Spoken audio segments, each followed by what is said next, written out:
Hi, I'm Holly Timberlake, a PhD psychologist and a member of FREA, which stands for Finding Recovery and Empowerment from Abuse.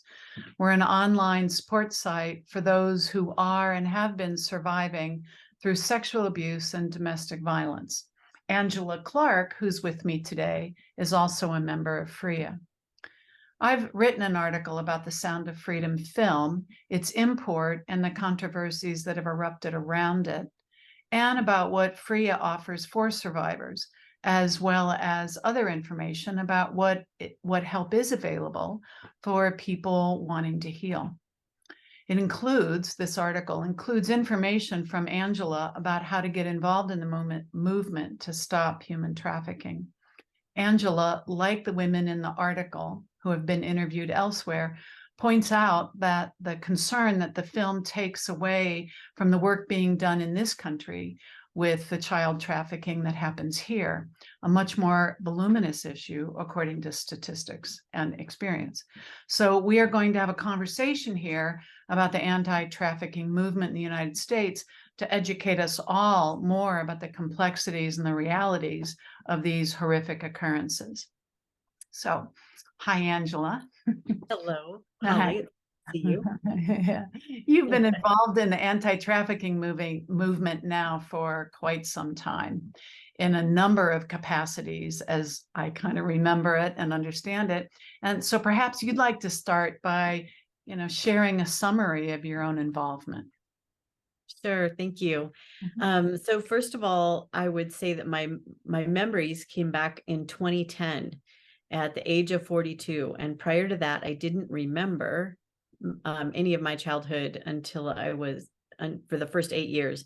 And so once the memories came back, I spent a long time processing and healing and working with those memories. And then in 2018, I did a TEDx talk. And in that talk, I came out as a survivor of human trafficking, and then went to my first conference a few weeks later, and learned that the movement was much larger than what I had envisioned.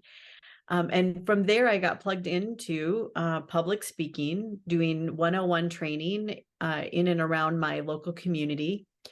I've been a peer advocate, and but that was brought about by joining the peer communities. We have many different levels of community for survivors that are virtual, which is amazing. It was something I didn't know I needed in my healing, to meet other survivors.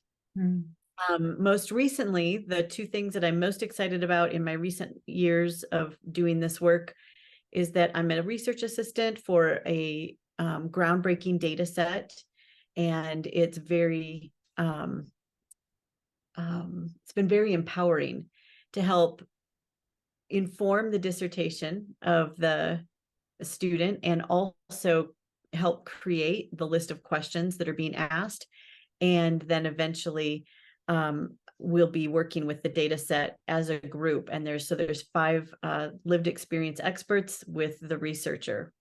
And that's just been a phenomenal project to be part of. I love that phrase, lived experience experts. That's the first time I've heard that. That's so beautiful and empowering. And thank you. It is. And it's, it's applicable to so many different life experiences, right?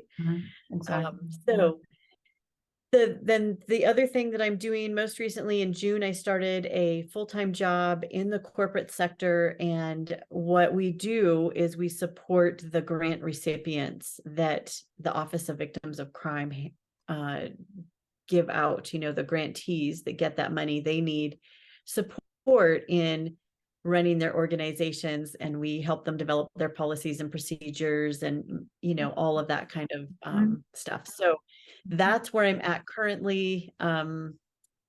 Speaking at a victim advocate conference here in Colorado in a couple of weeks. I have 2 presentations in the works there. So that's pretty fantastic. And just generally being connected with other survivors has been profound. So, and you also have supported people or put yourself in the position to help people heal, to be there for, as a counselor, as a coach, to help people heal. And I just wanted to make sure that that came across. And Yeah, so I've done that, but not as much in the survivor communities. In the survivor community, I am a peer or an advocate. okay. I haven't felt, quite frankly, qualified to Okay. show up in a therapeutic way for other survivors. And sometimes actually listening, as you know, just Mhm. listening to somebody is the best therapeutic support necessary. So, I do step into a little bit of coaching here and there, but it's Right, not right. anything formal or professional. Right. Yeah. And I didn't mean to imply that. So I probably Yeah, yeah, shouldn't use the word counseling. that's all right. Yeah, Trying to right. get to that coaching words. Okay. All That's right. right. I just wanted people to know that that's a whole other aspect of what I know that you have the And capacity to do. So, and yeah. that's what brought us together to FREA, actually, Right. is because of our interest in healing and the modalities that we use, which are not mainstream. Right. But I have gotten to take those modalities into I've woven them into my presentations, and I get to, I've had law enforcement officers doing tapping in the back of the room. I've had legal professionals, all sorts of That's people that never fantastic. Yeah. might not have intersected with tapping and breath work or toning, all the different things that we do. So Mhm. that has been really great. Yeah. Oh, yeah. Yeah. Good. Good. All right. Okay. So with that, um, I I wonder if you could, or how would you describe the presence and the threat of human trafficking in this country? Yeah, it's such a huge question. Yeah. That the presence of it is tangible. Like I'm on a local task force that covers actually the western state of Colorado. And in this last month, there have been several labor trafficking cases that we've been involved in. And we've been involved in in an advocacy kind of way, some sex trafficking cases. And one of our main partners is a child advocacy center. And so, there are regular cases that come through the child advocacy center. I think that we don't even begin to know the scope of the problem personally. My lived experience is I was 5 the first time I was sold to another person for sex. And that particular data set of the very young, the under 11 or under 12, that has been under researched greatly, and we don't really know the numbers. I do know that I'm in a group online. I think we have about 85 members in that group that's our common denominator. We were all very young when we were sold by a family member.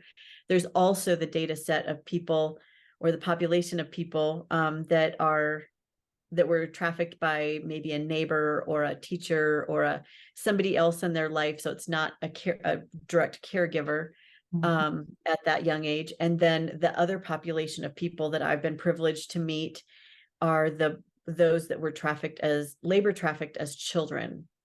And that's something that I'm still learning about what that is. So again, with this, I kind of just let the cat out of the bag. That's the research project that I'm involved in. Mm. We're doing the first research project based on those populations. So I'm very excited that Ah. next year we'll have a data set and we'll have much more numbers, Mm. many more numbers to work with, and much more information, which is what we can use in our work on prevention. Can you say just a little something about why there are more statistics with children who begin to be trafficked after the age of 11 rather than prior to that? Yes. Yeah. So it's really in the movement, we talk about it regularly, that labor trafficking doesn't get talked about nearly enough. Mm. And the minors, that doesn't get talked about often enough. And what has catapulted much of the trafficking movement is the faith-based people coming in and being up in arms about the teenagers that were labeled prostitutes. They finally recognized that actual teenage prostitution doesn't exist. Well, actually, I'm not sure the faith-based community has understood that enough, but the movement says, they can't give consent for those things to be done to their bodies. They're under 18, they're minors, and they should not be labeled a prostitute. So that has driven, the morality issue has driven that focus on the teens that are being trafficked. And so that's mostly the narrative that we hear about when we hear about trafficking. You're right. Yeah. Right. And this is maybe really tangential in a way, but it makes me think about, I just want to stick this in, that there are different places, even within this country. I think California just passed a law that is minimizing or changing the language around pedophilia and around sex with minors, and that's happening here. It's happening in the United Nations, and so which is really concerning, right? And it's really concerning to these communities who are the ones who are paying attention to those kinds of things. So I just want to say that doing more and gathering more information and this coming out now, I think is really important. I mean, it's important in any time, but the fact that we are now beginning to learn more and beginning to be, there's more that's being shared, what's the word I want? We're just being made aware. And that is, there's so many reasons why that's so important. So, and I'm just thrilled is not the right word, but I'm really glad to hear that you're involved in it and that people are doing that kind of research. So. Yeah, and I think it's something that I regularly say to distinguish that, my trafficker was a pedophile, and other traffickers are not pedophiles. They're simply, they might have an attraction to the youth body, but that's different than the child body. So it's just a difference, and so our response can't be a one size fits all response. Yeah.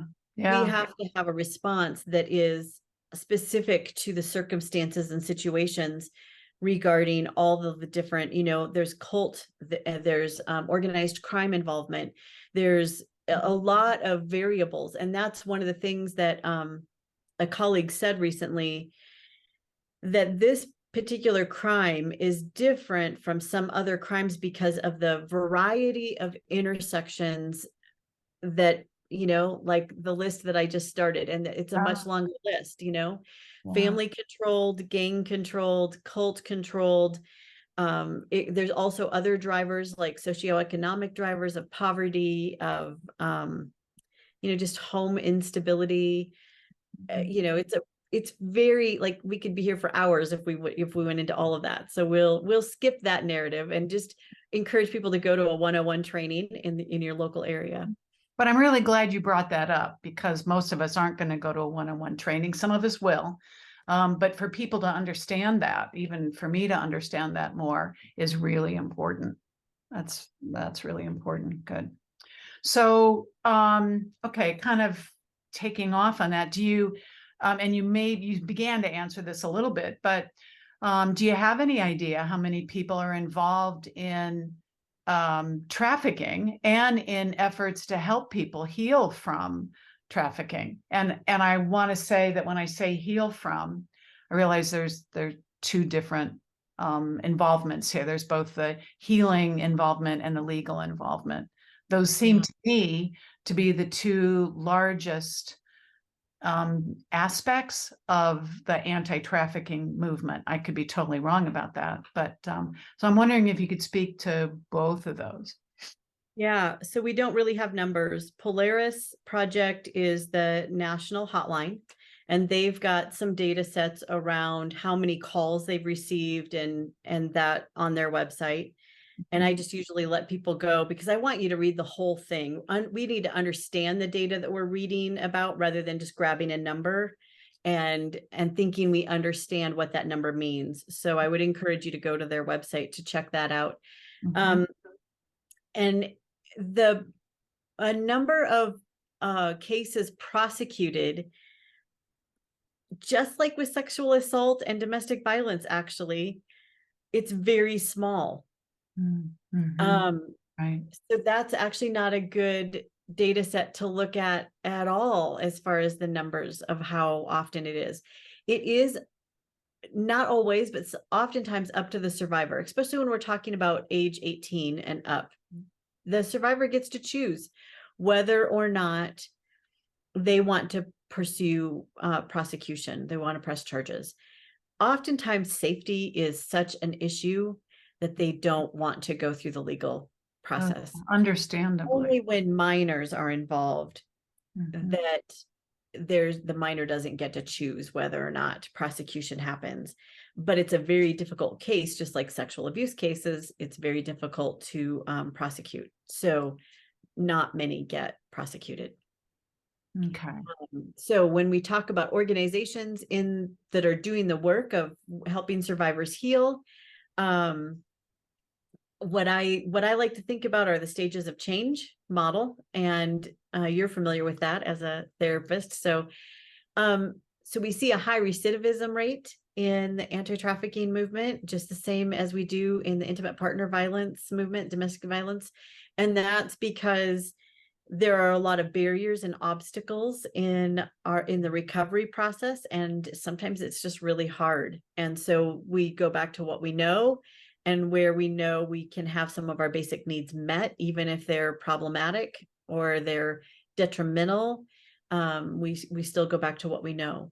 Can I just ask something? It occurs to me as a trauma therapist, I think, oh, you get triggered by something in your recovery Yeah. that then throws you back into the deepest, darkest levels of shame and get whatever, all those distortions. And then that too is likely to have you fall back, right?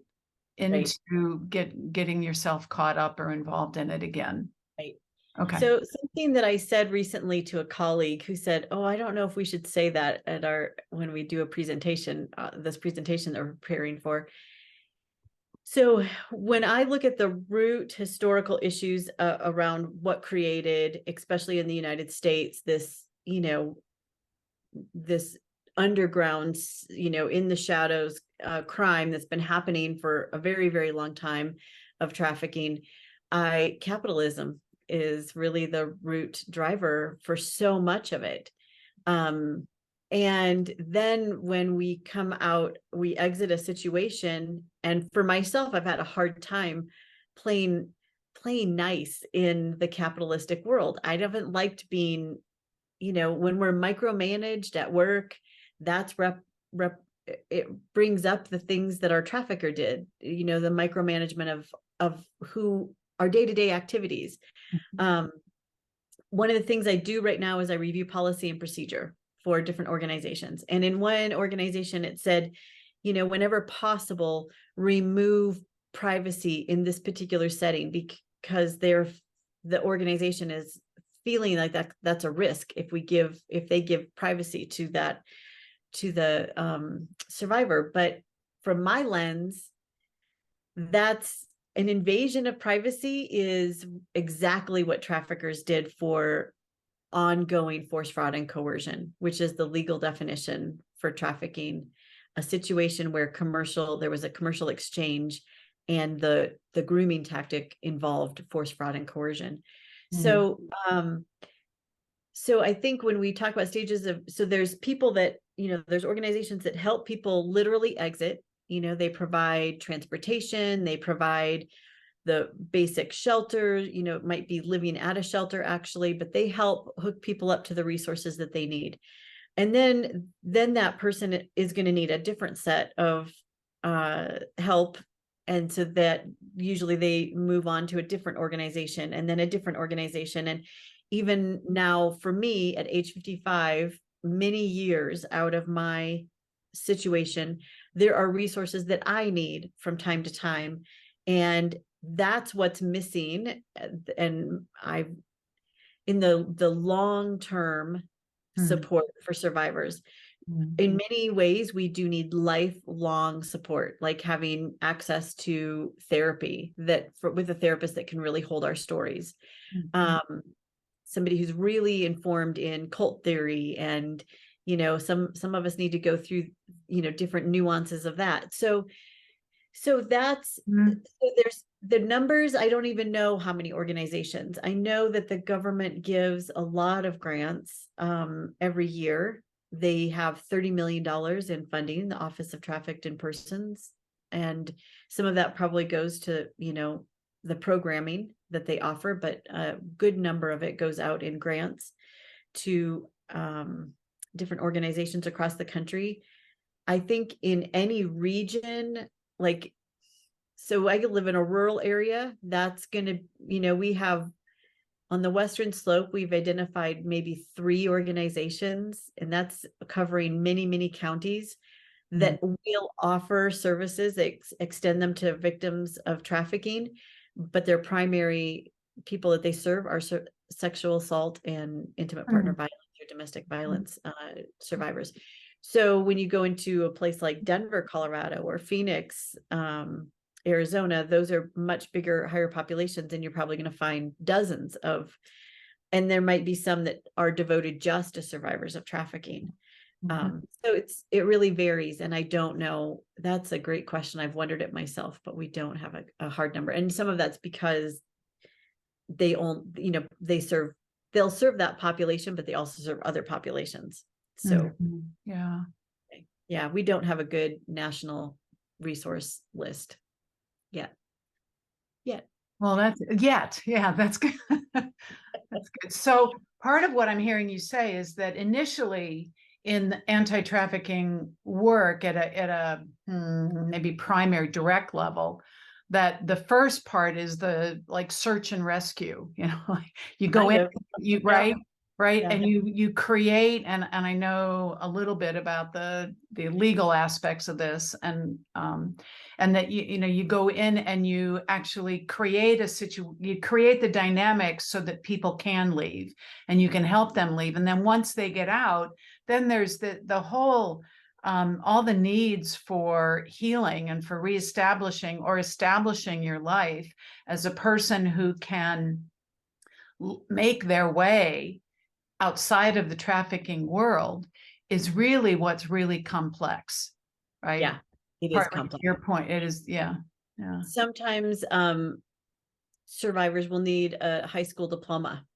Sometimes survivors need records expunged because they can't find a place to live because they were, even as a teenager, given the charge of prostitution, which of course now we're trying to get all of those laws changed so that can't actually happen. But it's all a slow going process, and that's the part that gets really difficult. Yeah.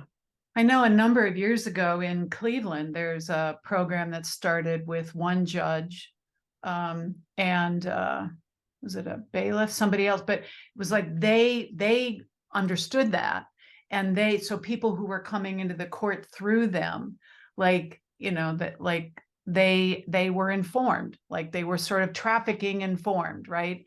And yet that was just, at the time, that was just one judge, right? So it seems like, you're saying there's this effort to change these laws, but also to change the consciousness, because I would imagine still in many places, the efforts are dependent on the conscious awareness of the officials who are involved.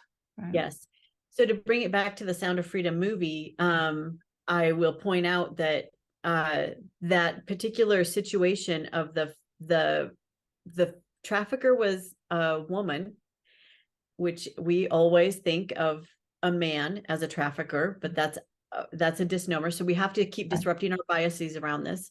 And she was able to go into the home of that family, gain the trust of not just the children, but the father. And got them all to travel to this other city where then there was an enormous amount of control. But that's because trust had, she was able to gain trust. That's exactly what grooming looks like. And the more that we can recognize that as judges, as lawyers, as therapy professionals, we have to disrupt the grooming tactics that have been used. That's what prevention will look like, is when we can say, that feels like a grooming tactic, and I don't think I should actually trust that stranger. And it's not always strangers.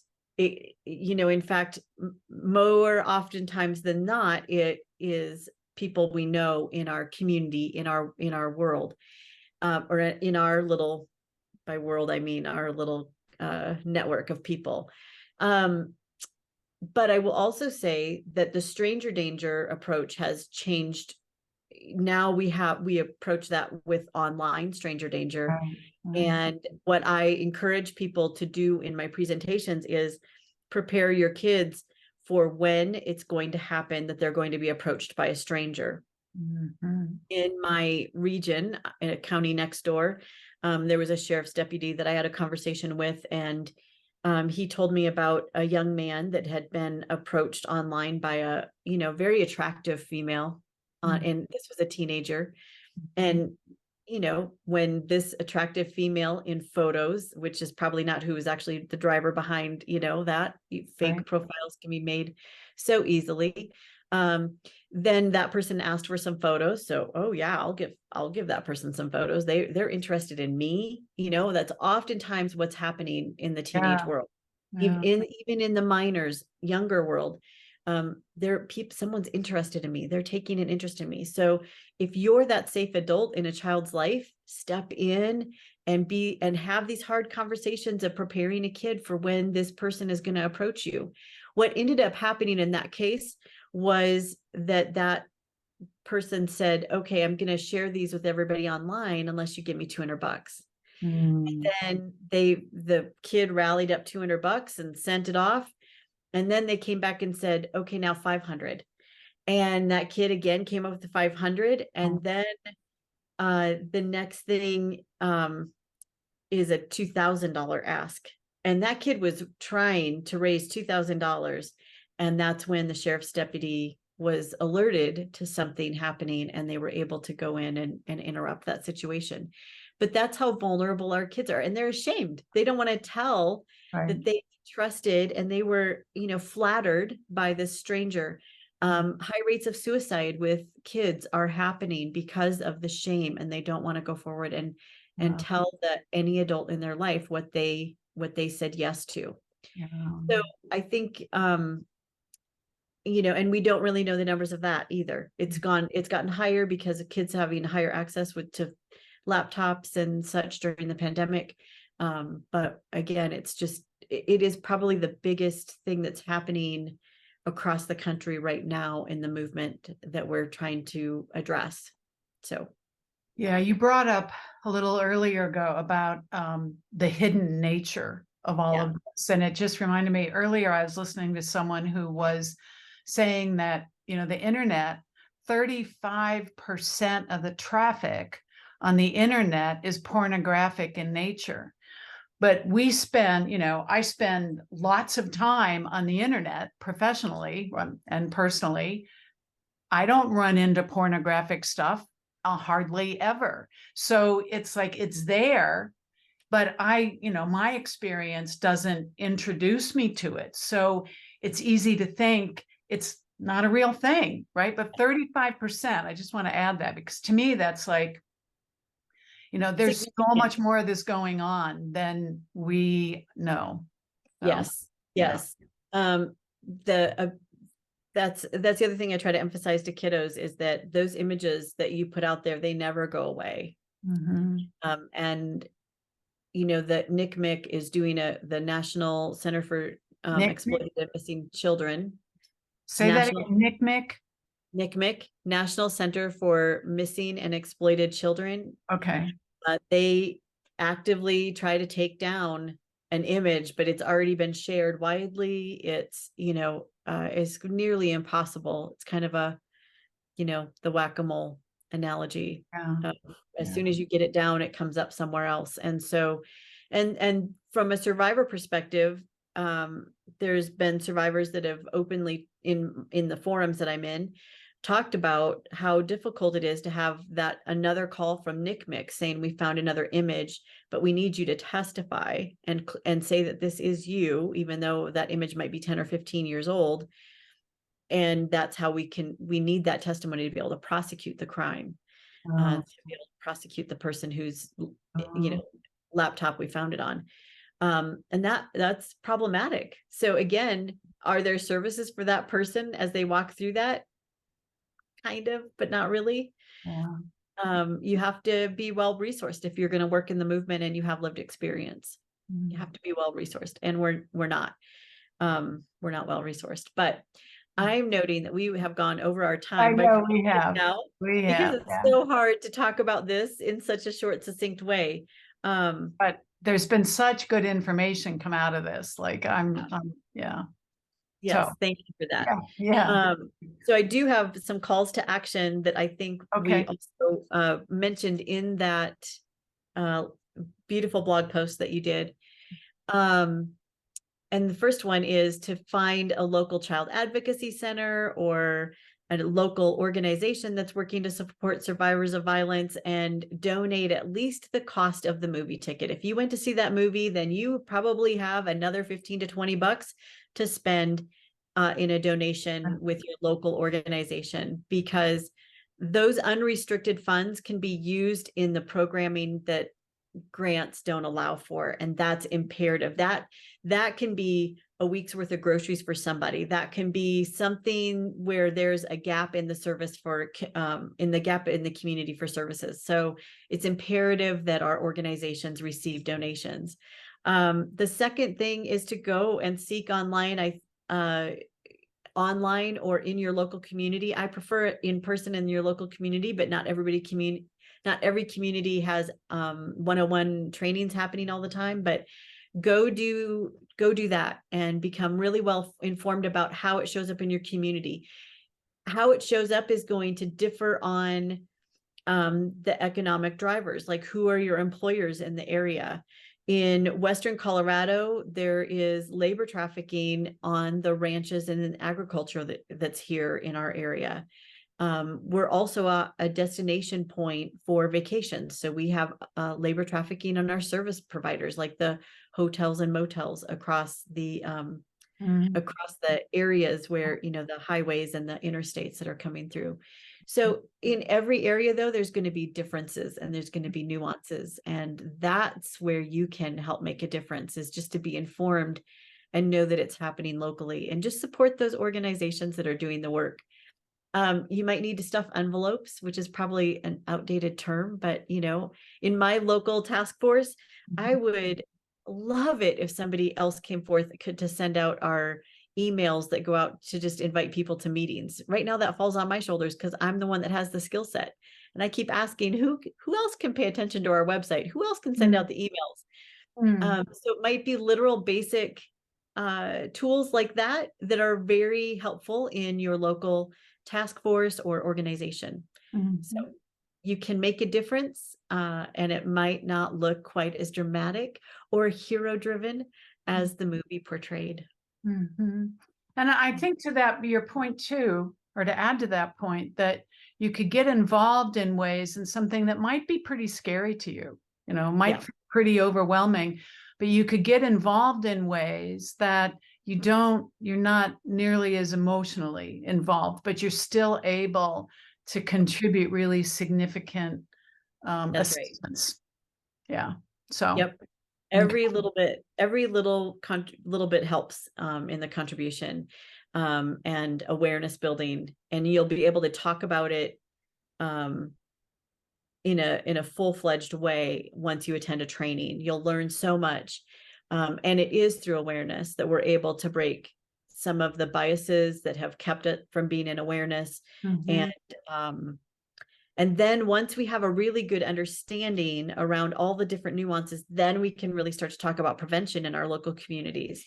But until we understand really how the dynamics that are creating the culture for it, then we can't really talk about prevention yet. Mm, So each community, it's going to be a little bit different, especially when you're talking about rural or frontier or reservation versus the big cities or the medium-sized cities. So with that, go get educated and be fully informed. And thank you for being an activist. yeah. Yeah. You, You know, Molly, and everybody who's listening to this. yeah. And I also want to add that getting involved, as with anything where people are engaged in heart-centered contribution to the healing and the improvement of the world, you meet such wonderful, wonderful people. And to see the courage and the creativity and the spark of light in survivors, right? And what they overcome, like, even just saying that, I have goosebumps. So I just want to throw that out there too. There is a big emphasis on having this movement be survivor led.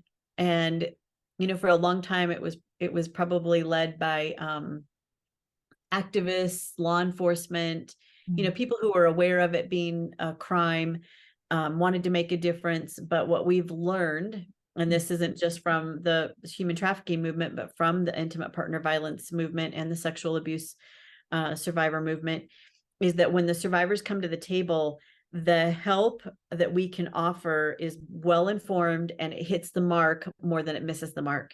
Mm-hmm. And we don't re-traumatize people because we're doing it in a better whole person approach. Yeah. So so that's really at the gist of this. And so if you meet a survivor, I have to say this now. If you meet a survivor working in the movement, don't ask their story. That's asking them to share the hardest moments of their life just because you're curious. Yeah. And I have summarized mine into a really quick who, what, when, where, why. And it's that my grandfather was a pedophile and was in a pedophile club. And to do that, he had to trade children, I was one of them, and images of children. And I was in rural Iowa, and this was a long time ago. And you can see my gray hair. So if it's been happening that long, it's still happening today. It just looks differently, right? We have online trading and pedophile clubs as opposed to the ones that met in the barn in rural Iowa when I was young. So just, know that not every survivor can even wants to share that much. So when you step into the movement, if you're doing it because you want to get to know survivors, that's probably not the best impetus. Be inspired by them, listen to them when they talk, but please don't ask their story. That's re-exploitive. Right. That's a really good point to bring up. And I think my sense is that most survivors, like that your ability now to speak publicly and to have this concise summarization of your own story is really, it's taken a long time to develop that and to get to that point. And most survivors, I think often you almost have to be in the field and working, to really be developing your capacity to have that level of detachment from your own experience to be able to speak it. And so, I just really reiterate that the world is becoming more trauma informed. We're becoming more sensitive to how to be with people in conversation and in presence around trauma, but we've got a long ways to go. And it's always good to err on the side of being as respectful, and always respectful, right? But it's just careful and let the other person lead. So dignity. Just think about what would be dignifying for you, and offer that to somebody else. Kindness and dignity are the biggest, and respect are the three biggest attributes that we need to see modeled for us in our recovery, in my opinion. So, all right. A beautiful note to end all day. We could. All right. Well, thank you, Molly. Thank you. I want to thank you for taking the time to participate in this and sharing all this really important information. I really hope that people will listen to this, and I know that they'll grow from having listened to everything that you've had to share. So, and Angela, thank you even more for all you do to contribute to healing one of the most nefarious aspects of a socio-political economic structure that exalts power and control and greed of the many, or of the very few over the very many. And it's such significant work to be doing in this world at this time. So Thank you. thank you. All right. Be well, everyone. All right. Bye-bye.